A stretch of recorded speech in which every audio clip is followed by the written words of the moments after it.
There can only be one winner, and you're looking at it. Let's go.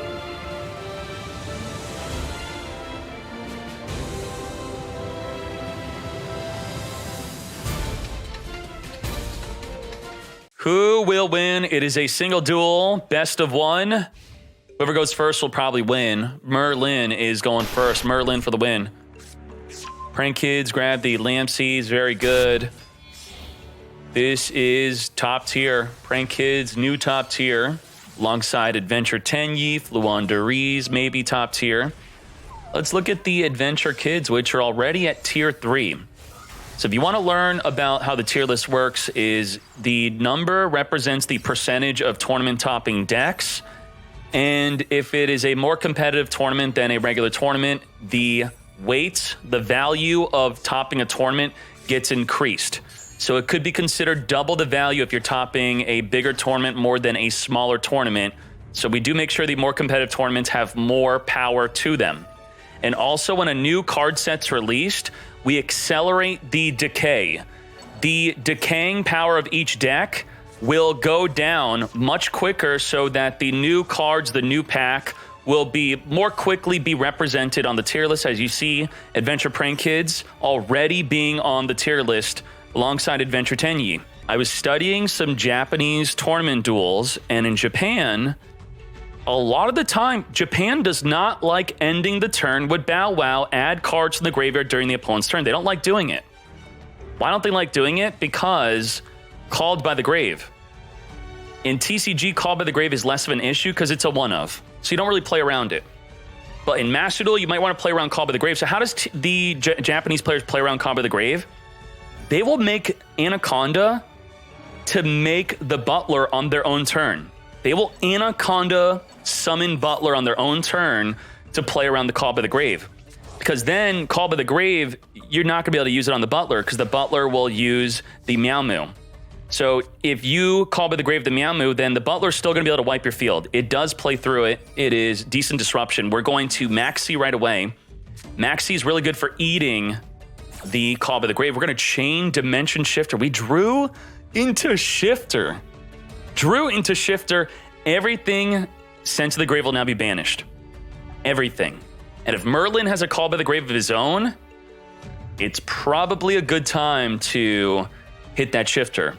And for Floowandereeze to play through double Butler Raigeki, it's going to be... ooh, he does have the Call by the Grave. He's got it. He's got it. Call by the Grave banish. As if they have 2 birds on the field and one of them activate, and there's an unexplored winds on the field, that is your last chance to respond. Because if you let that bird on the field resolve while there's... Well, no, actually just one bird, actually. Just one. That's what's crazy. If you let one... Oh, evenly matched. Evenly matched is going to be wiping the entire field except one card. That's it. The blowout. The Bow Wow is going to be jumping off the field, dodging the evenly match, adding 2 cards to the graveyard, back to the hand. And I think that's it. Are we resolving? What'd I say? Japan plays around Call by the Grave. He did not. Not saying that was a mistake. A lot of people do not play around Call by the Grave. Negate the Call by the Grave. He doesn't have an evenly matched to negate the evenly matched. Wipe the entire field. Banish everything but one card. And it's all banished face down, so we don't even get to... Wait, Keck, wait. Oh, bro, because you chained... You had 2 cards. Because you chained Cross out. You chained Call by the Grave, that is, right? What? You chained another card. Because you chained another card, you had 2 cards. Oh, you're called. You're called. You're called by the Grave. Okay. We're going to use the duality, add the Pot of P. Pot of P is going to dig 6 cards deep. The map is good. Rabina. Eagle. He didn't even add the map, which means he already has a map or he already has an eagle. He's already got the map. Going to banish the Rabina. Summoning the eagle. Eagle going to be ideally grabbing... Oh, he might do a Ryza lock. We might Ryza spin cards back on top of the deck, potentially. Blocking Ash Blossom by putting Rabina on Channeling 2. Grabbing the Empin. Rabina activate. This will be susceptible to an Ash Blossom if he was saving it and did not want to use it on Pot of P or Duality. He's pandemoniuming. He is not waiting. The Rabina could add the barrier statue, which prevents you from summoning non-wind monsters. Well, the Butler's wind, so it doesn't even matter. The Butler don't care, but the other Prank Kids that are not wind, they would not be able to special summon. Stride could banish a card from either player's graveyard. Banishing the Meow Moo could be pretty good. Is tributing his field for the Empin. Empin activating to search. On the resolution of the Empin, he could summon a Ryza, or he could summon the Stride to banish, or he could summon a barrier statue that would just get wiped out by the Butler. The Butler's got double Raigeki, so the question is, when do I Raigeki the fields? When should I double Raigeki? And if he Raigekis the Empin, he still gets the additional summon. So a lot of players might be thinking the best time to Raigeki is to just wait. Wait until they're done activating. If he uses the Butler right now, it could stop a Ryza Monarch. It could stop it. But if he Butlered earlier, he could have stopped the Empin, which would have also stopped the Ryza. So a good opportunity to wipe the field could have been once he had 2 Floowandereeze on the fields. So if he wasn't going to Raigeki to stop the Empin from being summoned, then he probably won't do it now either. He's going to wait. He's going to wait. The Dreaming Town is going to be able to allow him to summon during the opponent's turn whenever he wants within the main phase, while the field spell will allow him to normal summon during the opponent's turn off of a normal summon. He still has the additional summon, Stry. To understand Stry and all the Floowandereeze, if you do not successfully banish the card or successfully resolve your card, you don't get the additional summon. So Butler could banish the Meow Moo right now, and then the Stry does not get an additional summon, but he still has the additional summon. I didn't coach. Oh, we have a slight delay, so he didn't hear that right away. We're good, we're good. So Stry loses the effect. Stry does not get an additional summon.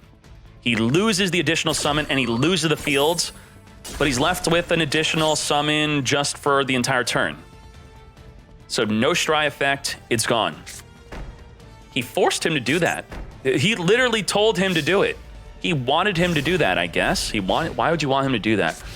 Why? I think maybe he should have banished the Pandemonium, maybe. He Book a Moon it. As soon as the battle position changed and you Book a Moon it, he can't flip it up. Now, we're going Dreamin' Town. We dreamin'. Dream into the Eagle. He could lose the Ash Blossom unless he Chainlink blocks it. Oh, now you lose to Ash. He had to Eagle block with Rabina, Rabina block with Stry to play around Ash Blossom. He's now playing into Ash Blossom. If the Rabina gets stopped, he won't be able to summon the Ryza.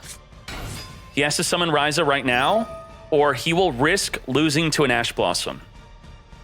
A single Ash will stop him if he doesn't summon Ryza here.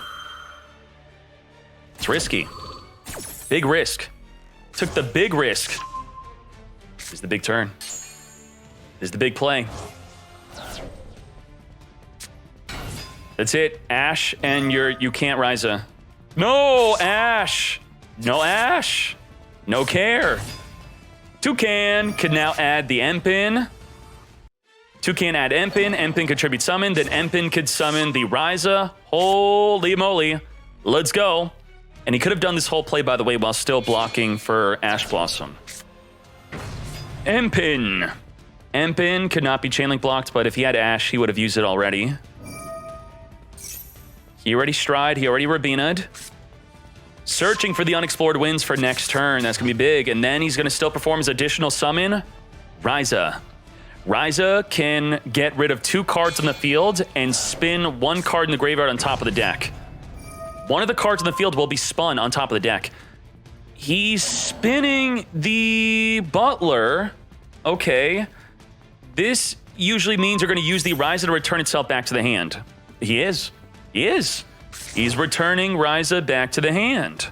Merlin. It's important to know that the Empen does not negate.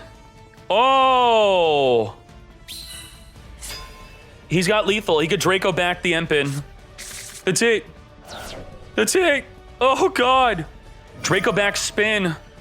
No! That should be lethal damage. The right is literally free 4,000 damage and Omni negate and return any card in the field back to the hand. So you have 4,000 damage without even touching your kids. You know what I mean? So he will be able to, he could access Code Talker with the kids and have 4,000 damage plus Omni negate and return the Empen. Now, you might be thinking, what if he kept the Ryza? If he kept the Ryza, then he would still lose anyway. Just that's lethal. Just that's lethal. 4,000 plus, he's got 4,000, 4,000. That's 8,000 damage on the field. Lethal damage. Adventure Prank Kids for the win. Now, what could he have done to not lose? It looks like he was initiating the battle phase with Butler, which made him want to book a moon and use the Dreaming Town. He should have just accepted the battle phase. Just take the 3K. If your opponent is entering the battle phase or trying to trick you and they don't have lethal, you might as well just let him. Probably just let him. So I don't know what happened there where he book a moon as soon as he changed the battle position. You didn't really force him to book a moon and use those plays early. So I think he went off a little too early. He blew his load early. And there you go. Adventure Prank Kids defeating Floowandereeze. Merlin beat me, the best player in the tournament. Then, of course, it was destined he would win the whole thing. Let's go.